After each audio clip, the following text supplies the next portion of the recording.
တောင်ပန်လေးဖြန်းအဟိုးမြေဆုံးကိုမေးပြန်တမ်းချီဆုံးကိုရငါငေးကြည့်ရုံသက်သာငါစပြေပါပဲနေမငိုရဘူးလေချစ်သူရဲ့နာကျင်နေလေအဆောင်ပြော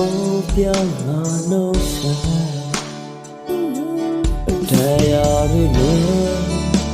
အတိတ်စိတ်လို့နေခဲ့တယ်ခေါ်တာတွေနဲ့အရင်လိုမရှိတဲ့အခက်တွေဒီချိန်ကငါနဲ့စကားတွေလာပြောမလဲငါနေတဲ့ဆိုတဲ့မျက်ရှိဝဲမချတော့တဲ့တော့တဲ့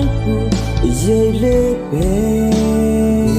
အိမ်လာဆိုတဲ့ပေါ့စံ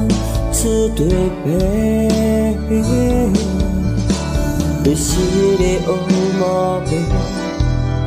တူတူနာခဲရတဲ့အိမ်လာတဲ့